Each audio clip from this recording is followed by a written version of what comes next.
Então, a presença da senhora aqui nos alegra muito, Que bom. porque a senhora é uma pessoa que chegou a Guarapari com uma história muito bonita de vida, né? A senhora é a mãe da Kathleen. A senhora veio de outras terras. Quantos costumes, quantas tradições. Fala para mim o nome todo da senhora. Cristiane Dias Viana. Cristiane. Conta um pouquinho da sua história para mim, vai. A senhora está sendo filmada. Eu sou casada, tenho a Kathleen, a única filha que eu tenho 24 anos. Nunca trabalhei com essa área, né? Nunca, de tecnologia, não. Fui secretária durante muitos anos, tenho formação como técnica em secretariado. Me formei bem jovem e já fui para o campo de trabalho. Trabalhei mais de 20 anos como secretária, de médico, de psicólogo. Depois fui para a área financeira, trabalhei como caixa. Trabalhei em supermercado e trabalhei também na TIM, na operadora TIM, durante muito tempo também. Mas fui vendedora já. Antes da Kathleen ficar grande, né, que não podia ir trabalhar, que ela era pequena, trabalhava com vendas. Aí todo o percurso da gestação, até os 2 anos e meio dela, eu trabalhei com vendas. Tem mais filhas? Não, só ela. Nasceu milionária? Não. É a história de uma brasileira que veio de onde? Que nasceu como?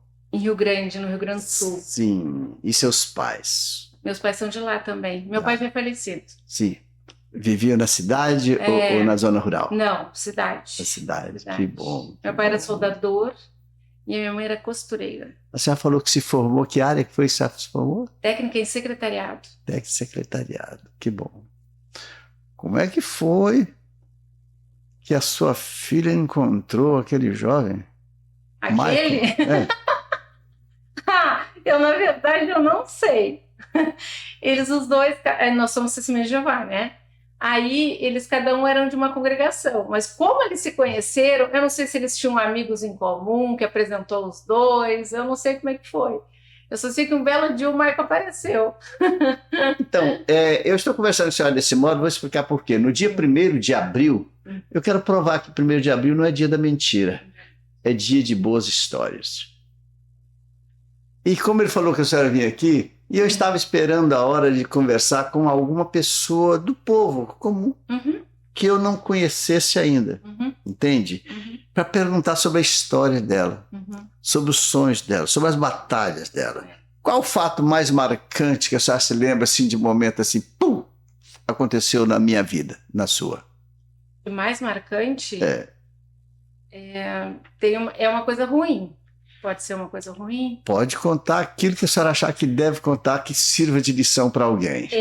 Eu tinha o meu pai, sempre fomos muito próximos, muito. E ele era um homem muito saudável. Ele tinha 68 anos e trabalhava ainda, era aposentado já há mais de 10 anos, mas ainda trabalhava, porque era extremamente saudável. Ele não tinha nenhuma dor de cabeça. Até um belo dia ele ser diagnosticado com ela. Aquele ali foi o pior dia da minha vida. Menina. E ele já não está entre nós? Não. Mas certamente está num bom lugar. Com certeza descansando. Melhor que aqui, talvez. Porque esse país está meio cheio de confusão, né? Falar em cheio de confusão, eu já sei que os testemunhas de Jeová, eu tenho um amigo que também é. Eles são apolíticos, né? É verdade que vocês não votam? Votamos, é uma obrigação, né? De todo cidadão votar, votamos. Ah, tá. Mas vocês não discutem política ou discutem? Não. Somos neutros na política. Perfeito. Não sei se eu poderia falar o nome dele, mas vou evitar.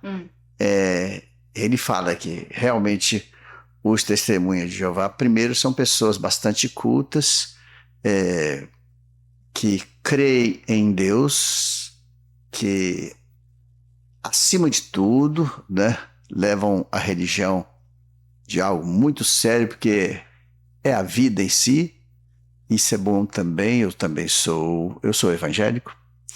e também leva a sério minha religião, embora eu não seja igrejento. Eu costumo dizer isso. Você não costuma ir na igreja? Eu procurei essa palavra no dicionário e não encontrei, igrejento. Mas eu acho o seguinte, que eu converso com Deus todos os dias, de manhã e à noite mais calmo, com mais tempo, eu converso com Ele sobre tudo que aconteceu comigo no dia e peço a Ele para me manter em paz. Eu e as pessoas que estão no meu coração. Deve ser a mesma coisa que acontece com qualquer pessoa, né? Mas vamos falar da senhora, não é de mim, não. A menina na juventude, qual foi seu primeiro trabalho? Florista. Eu estou perguntando, é o seguinte, é porque você é uma pessoa que estaria falando o que outras senhoras também estariam falando, né? É a história do povo brasileiro. Então, me conta assim da sequência, assim, no início eu trabalhei nisso, depois... Tá. Eu estava no 2º ano do ensino médio, daí uma amiga da minha mãe tinha uma floricultura muito bonita na cidade, que fazia muito sucesso, a Cláudia. Aí eu tinha 16 anos. Aí a Cláudia me ofereceu trabalhar. Eu estudava de manhã, fazia o ensino médio junto com o técnico, num período do dia, né? Daí ela me ofereceu trabalhar lá à tarde. Foi o meu primeiro emprego. Daí eu fui trabalhar com a Cláudia, com 16 anos. Aí trabalhei como florista. Florista. Então você entende bastante de flores? Sim, um pouco. Eu conheço a dona Margarete. Dona Margarete, ela é a caseira lá da roça nossa. E ela cuida mais das flores dela do que da nossa casa. Entendeu? Eu sou meio ciumento com isso lá. A Margarete é especialista também. Eu gosto muito de A casa dela é uma verdadeira floricultura. A minha esposa também adora. Não sei se você deu oportunidade para ver. Aí o quintal aí é cheio de coisa, né? Então, e depois da floricultura partiu para o secretariado? Porque daí eu já estava no 2º ano, aí trabalhei com a Cláudia naquele ano. Quando foi no último ano, não, minto, naquele ano eu rodei, no 2º ano do ensino médio eu rodei. Aí repeti o ano. Quando eu estava fazendo o 2º ano de novo, aí foi quando eu conheci a Nádia, uma psicóloga, que é uma grande amiga minha, há mais de 30 anos já, uma pessoa que é importante na minha vida mesmo. Aí a Nádia, nós nos conhecemos, porque eu fiz o cadastro no CIE para fazer estágio, né, como secretária. Daí a gente fez tinham várias moças, assim, para entrevista em coletivo, né, uma entrevista coletiva. Aí ela me escolheu. Daí eu trabalhei com ela durante todo aquele ano. Só que daí, como é assim, consultório de psicologia, chega as pessoas doentes, né, emocionalmente. E antes de chegar na psicóloga, eles têm o costume muitos chegam muito ruim. E eles desaguam ali mesmo. E eu era muito nova, eu tinha na época já 17 anos. Não soube lidar com aquilo ali. Fiquei doente. Fiquei muito doente, fiquei deprimida. Aí eu falei para a Nádia que eu precisava sair. Daí ela falou que eu saísse e que quando eu estivesse bem de novo, que eu procurasse ela. Daí foi o que aconteceu. Eu concluí depois do ensino médio e eu procurei ela, na verdade, um tempo depois eu procurei ela, só que ela estava com secretária, enfim.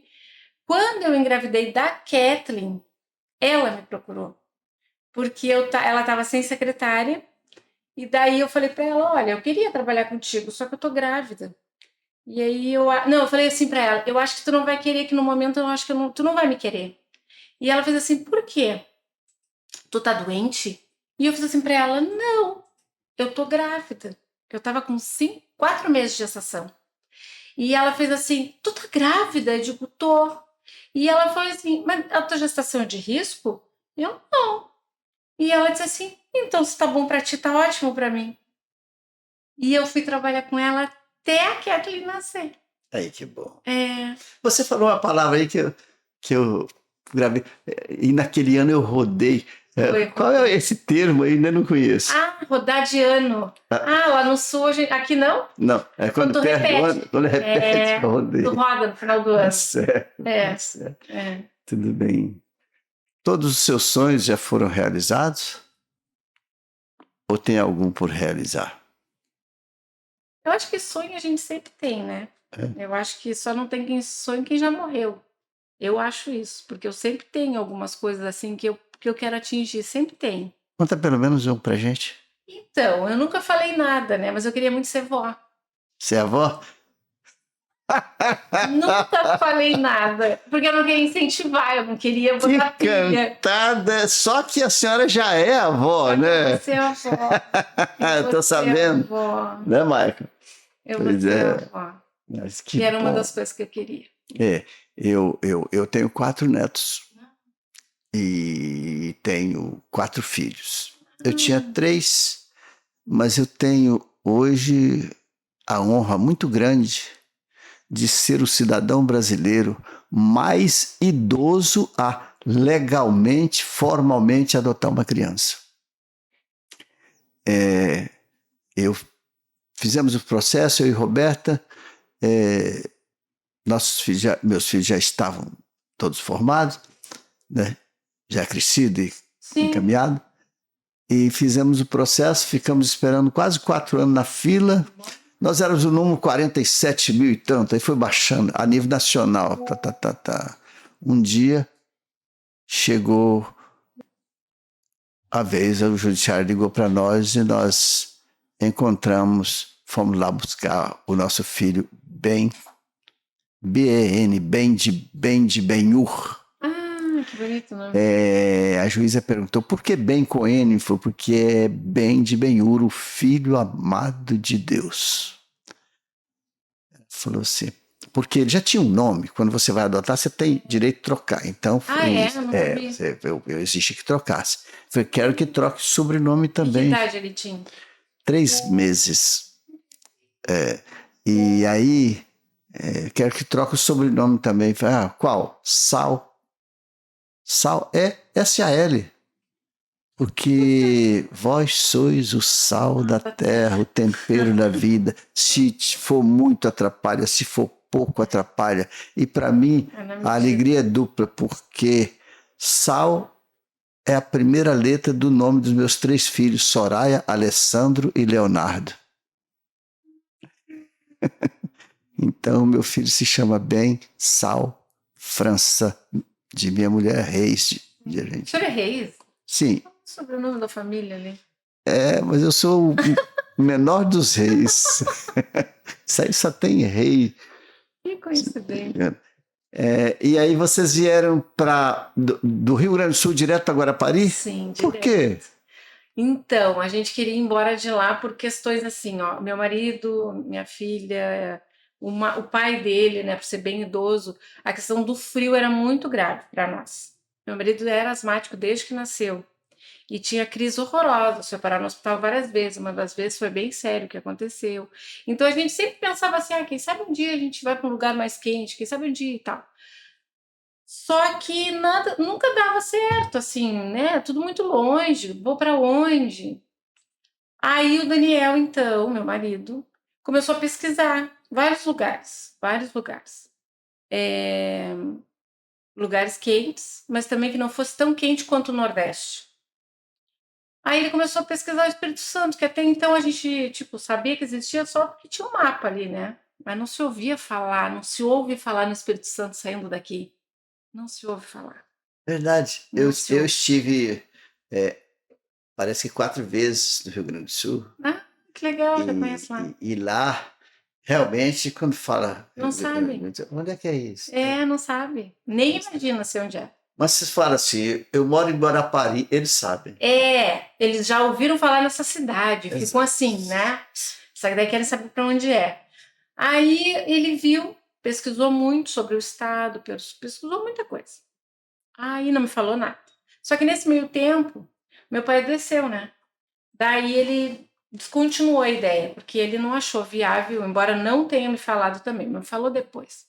Não achou viável me trazer para cá tão longe, com meu pai doente, né?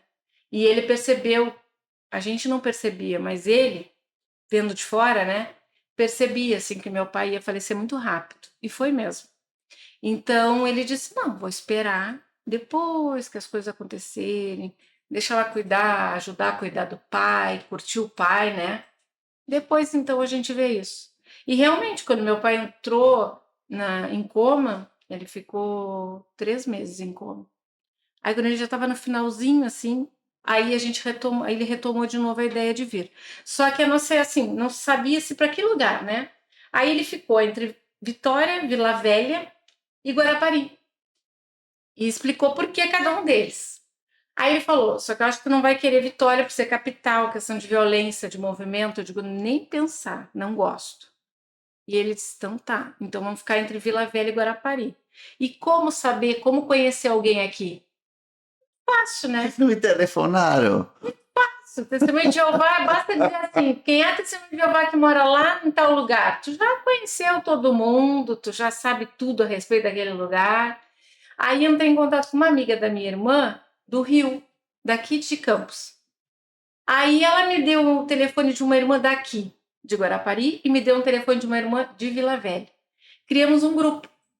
E ali eu fiquei meses trocando ideia com elas, trocando ideia, até que eu soube que Vila Velha enchia d'água, né? Caiu uma bomba d'água e enche a cidade. Aí eu disse, nem pensar, não tô para ter as minhas coisas e perder as minhas coisas, né? Não. Aí falei pro Daniel, os gurias disseram que ai, mentira, mas todo lugar, olha, uma boa parte, porque há 5 anos atrás, boa parte de Vila Velha ficava debaixo d'água, hoje em dia não é tanto assim. Não, ainda tem algumas partes. Focos, né? Mas antes era pior, antes encheu tudo. Aí eu disse pra ele, não tem. Ele disse, não, nem pensar. Tá, e Guarapari? Eu digo, Guarapari eu conheci a Tati, conheci a Neide. Elas falam bem, só que ao mesmo tempo falam que não tem hospital, elas reclamam que é uma cidade pequena, que não tem muito crescimento, que é mais o lado de turismo que é tratado e tal. Então eu fiquei pensando, será que tem emprego, Dani? Porque elas ficam dizendo que não tem. Olha isso, elas ficam dizendo que não tem. Então tem que ver, porque a Kathleen tinha terminado já o ensino médio dela e o curso, né? Ela vai querer trabalhar, e aí precisa ter, né? E tu também vai querer. Eu digo, Aí ficamos naquilo, assim. Nisso, meu irmão fica sabendo. Contei para a família, então, porque até então não tinha criado situação nenhuma, porque podia dar errado, e aí tinha criado uma expectativa. Aí meu irmão ficou sabendo, meu irmão fez assim, mentira que vocês vão para lá. E eu, tu sabe onde fica? Cris, pelo amor de Deus, tu vai para Guarapari. E você não me por que Guarapari? Ele fez assim, porque Guarapari é a cidade que eu conheci na época, há 5 anos atrás. Lembra aquele lugar que eu fui conhecer, que o meu amigo do Paraná foi para lá? E eu fui conhecer, e eu quis morar lá, e eu não fiquei por conta da Vanessa, da esposa dele, né? Tu lembra que eu cheguei em casa triste, porque eu queria ter ficado, eu queria ter trabalhado, porque lá tem muito trabalho. E eu fiz assim para ele, mentira que é o mesmo lugar. Cris, olha o cartão que eu te dei. Ele me deu um cartão postal daqui na época. Assim, meu Deus, eu tinha me esquecido, porque eu nem sabia que lugar era aquele que tu tinha ido, por isso que eu tô te falando. Ninguém sabe por que lado fica. E eu disse, eu não sabia para onde ficava. Eu disse, Cris, vai ir para lá, é para lá que tu vai. Tu vai, que daí depois eu vou de trás. E eu falei pro Dani. Aí eu falei pro Dani, o Thiago, mentira, então não tem emprego. O Thiago disse que tem muito emprego.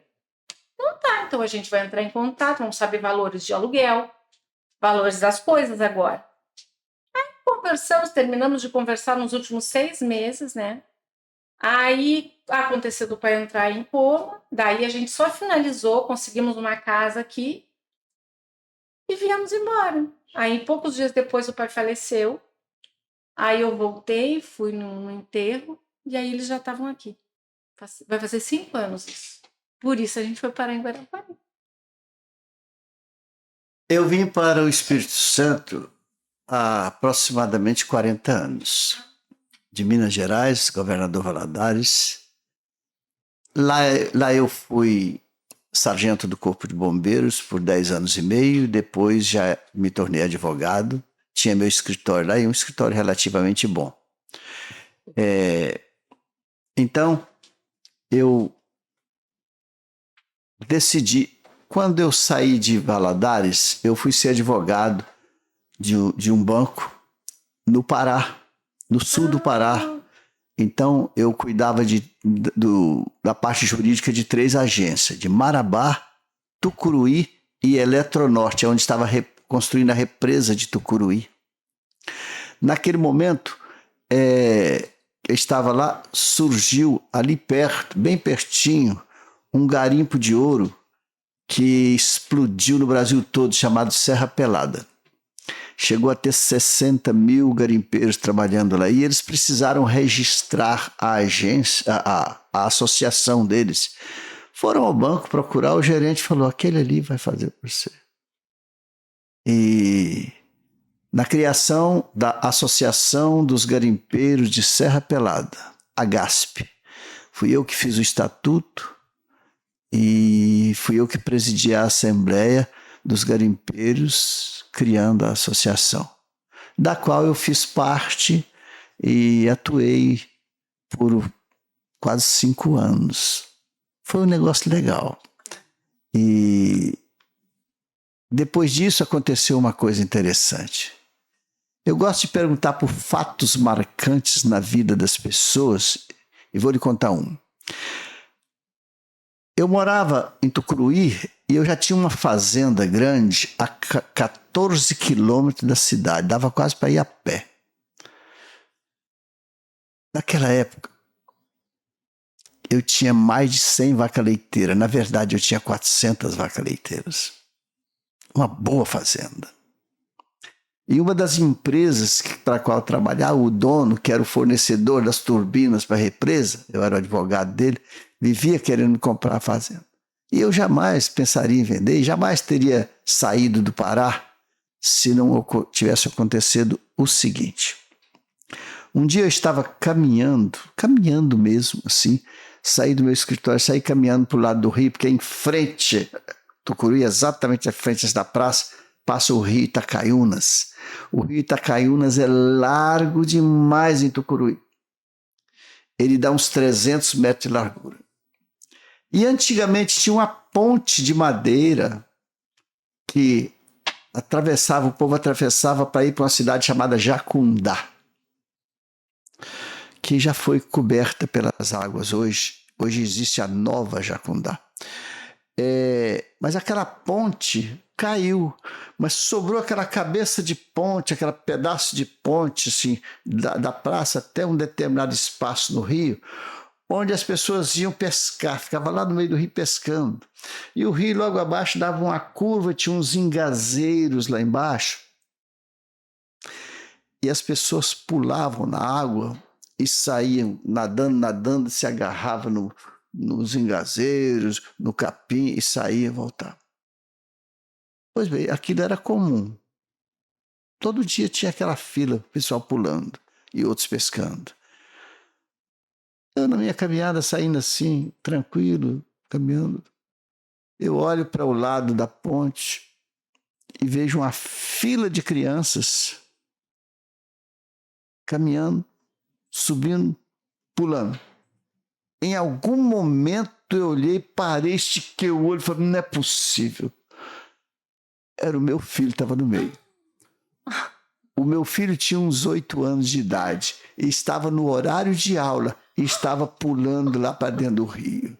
E eu pensava em gritar e tal, fiquei com medo de se eu gritar, se ele pulasse, cair, eu morri. Fiquei esperando, ele pulou igual os outros foram pulando e eu fui lá para perto na fila. Aí vi quando ele saiu lá embaixo e veio voltando. Quando ele chegou perto de mim, eu falei, vem cá, meu filho. Ele apavorou, eu falei, não, vem cá, meu filho. Eu pensei, vamos lá para casa. 48 horas depois, eu já havia vendido minha fazenda, vendido 3 caminhões que eu tinha, vendido a lancha que existia lá na fazenda, porque tem uma lagoa grande, pesado o gado, vendido todo, posto meu carro na lancha para ir para Belém, e entrei com a família no avião, fomos para Belém e viemos embora. Foi assim que eu saí de... O progresso estava chegando. E para você ter ideia, o meu vizinho de residência tinha 500 alqueires de terra e não sabia ler. Do outro lado, era um verdadeiro faroeste lá também. Do outro lado, era uma casa de tolerância de um outro movimento. Mas o povo crescendo, movimento. Para você ter ideia, na Serra Pelada, ali junto ao garimpo, numa certa distância, existia um lugar onde as mulheres ficavam. Tinha mais de 1.000 mulheres, barracas ali, entendeu? Para atender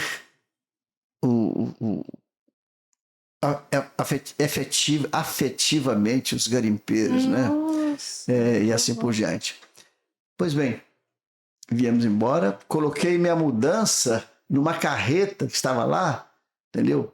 Enchi a carreta, toca para Vila Velha, Espírito Santo. Lá você vai procurar o gerente do Banco Real do Centro. Lá ele vai saber onde eu vou estar. 33 dias depois, a carreta chegou.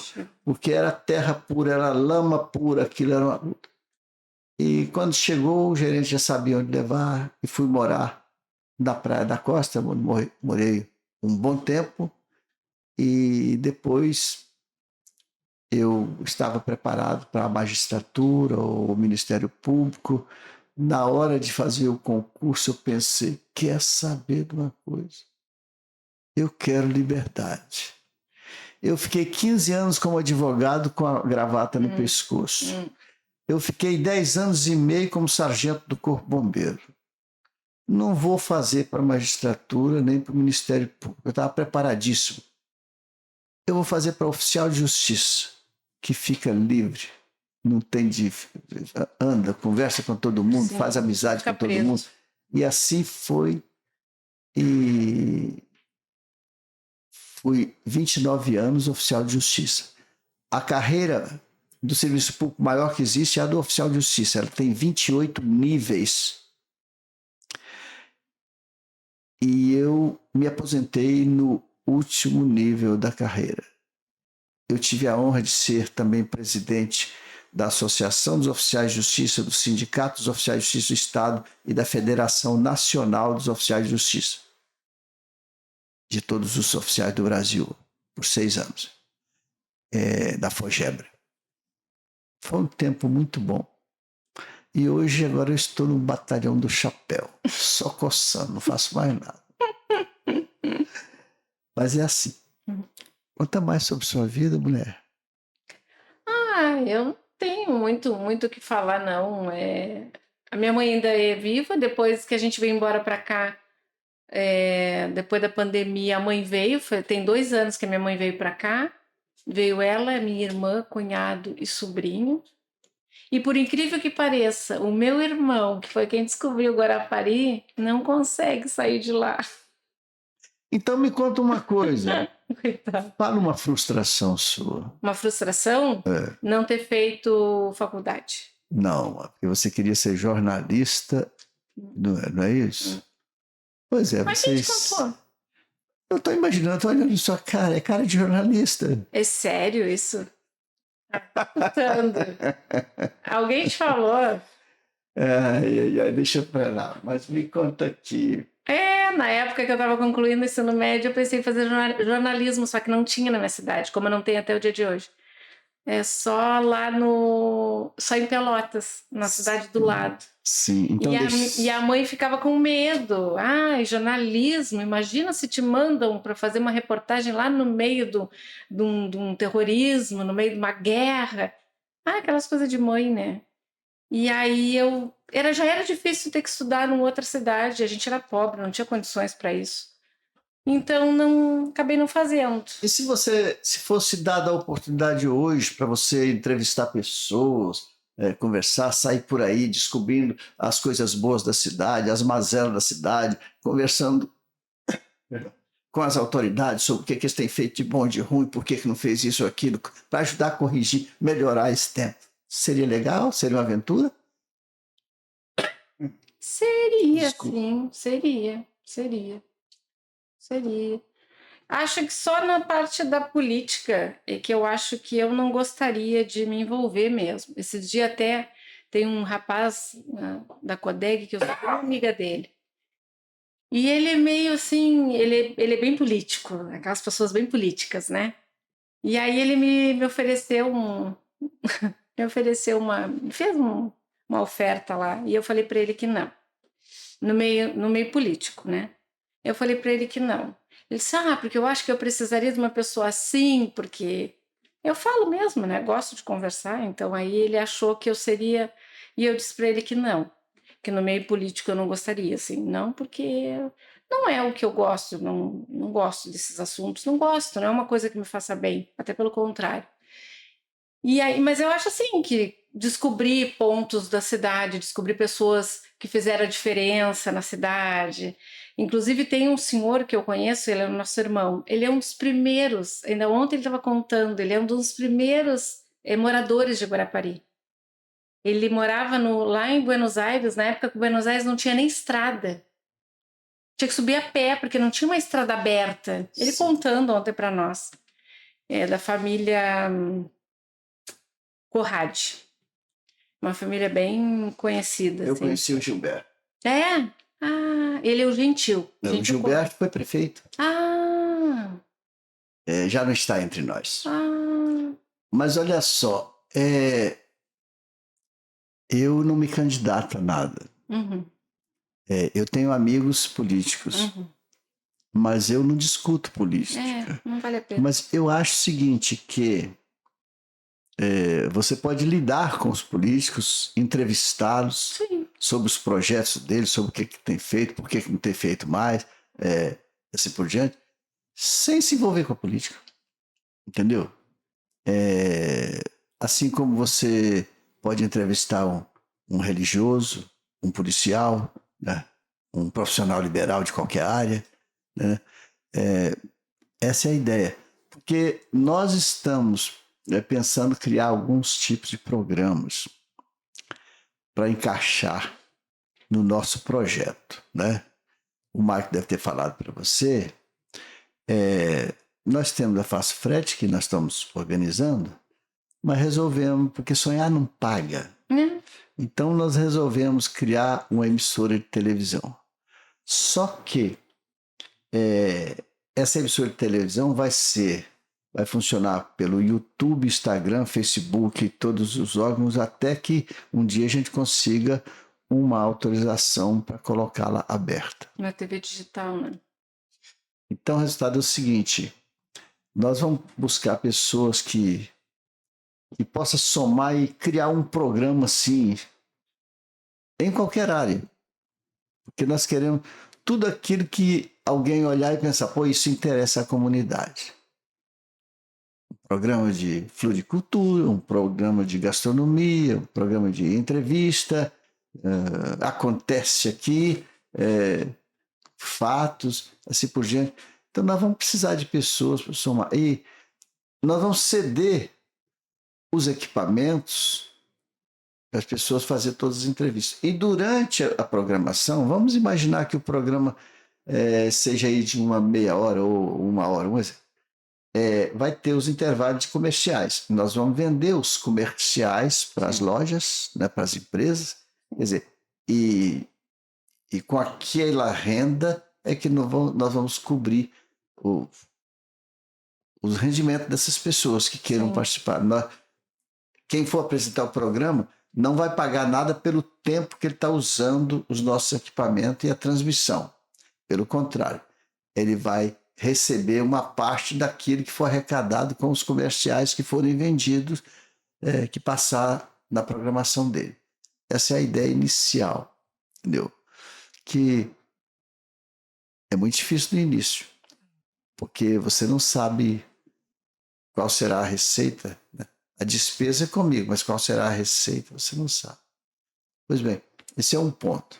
Outro ponto é que nós vamos precisar de apresentadores aqui para programa de noticiário, né?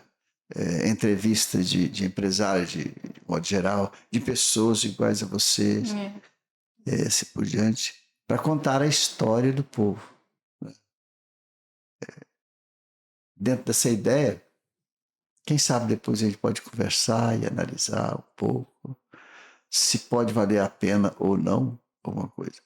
E à medida que começar a crescer, obviamente, aí nós vamos precisar de funcionários para N posições, né? Que a gente não sabe quais são, mas Se você pensar o seguinte, hoje nós temos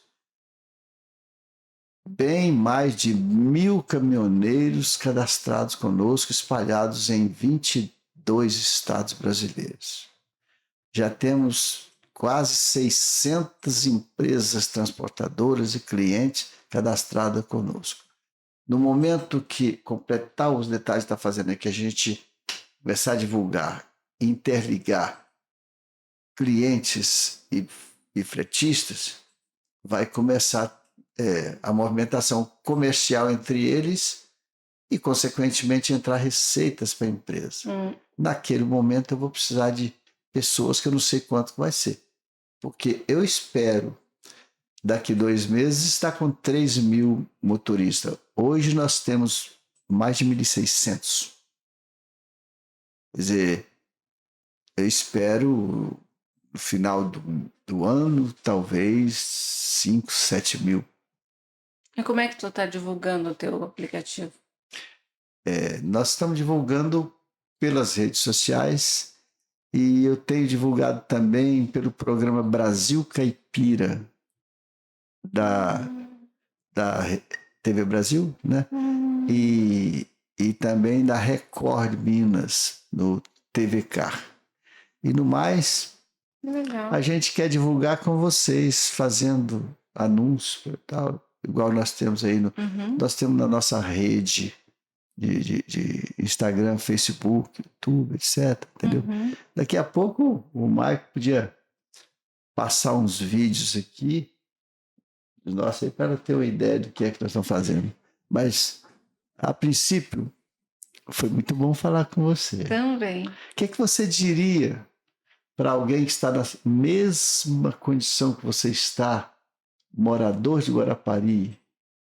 O que você gostaria aqui de falar no coração dele? Eu acho assim, uma coisa que eu questiono muito, eu não sei por quê, eu não sei se é a cultura, eu não gosto muito de reclamar, sabe, das coisas, eu não gosto. Então eu vejo assim que isso aí tinha que mudar, essa cultura, essa mentalidade que as pessoas têm daqui. Elas não têm noção do que elas têm aqui, elas não têm essa noção. Eu acho que as pessoas que moram aqui, que nunca saíram daqui, ou que não vieram de outros lugares com grandes dificuldades, como nós viemos, né? Nós viemos de uma cidade portuária, então uma cidade extremamente violenta. Violenta mesmo. É a cidade mais violenta do estado do Rio Grande do Sul, só para o senhor ter uma noção. Então, assim, aí quando começa a acontecer algumas coisas, assim, na cidade de Guarapari, coisas pequenas até, né? É violência? Mas são coisas pequenas. Não é uma grande, sabe? Não são grandes violências, não são coisas... então eu vejo que eles não têm essa realidade. Eles acham que o lugar que eles moram é ruim. E o lugar onde eles moram não é ruim. Guarapari é linda, eu amo. Eu queria muito ter nascido aqui. É muito estranho dizer isso. Ontem eu falei para uma amiga minha isso. Eu queria ter nascido aqui. Eu queria ter vivido toda a minha vida aqui, passado a minha juventude aqui. Sabe? Porque o que contam como Guarapari era é aquilo que eu queria ter visto. E aí, infelizmente, vim a conhecer Guarapari com mais de 40 anos, mas para mim tá ótimo. E eu acho que é isso que as pessoas precisam ter, sabe? Essa visão, assim, ó. É ruim, tá, mas é ruim. Por exemplo, a questão do... Eles falam muito que a cidade tá por conta, né? Que não cuidam da limpeza pública, que não cuidam da limpeza disso. Mas, assim, já fizeram a parte deles, né? Se tu reparar, aquilo ali não é a pessoa de fora que faz, né? É um morador, não é? Falam dos turistas. Faça a sua parte, né? Vai ali, coleta, põe o teu lixo no devido lugar, né? E espera a coleta ser feita. Então, assim, são coisas que eu vejo que ficam reclamando, mas eles não dão um passo para frente para melhorar aquilo ali. Eles não têm essa visão. Não tem. Se você fosse prefeita da cidade, o que você faria? Eu não faria nada, porque eles não conseguem fazer, não adianta, eles dependem de outras pessoas para fazer, né? Não adianta.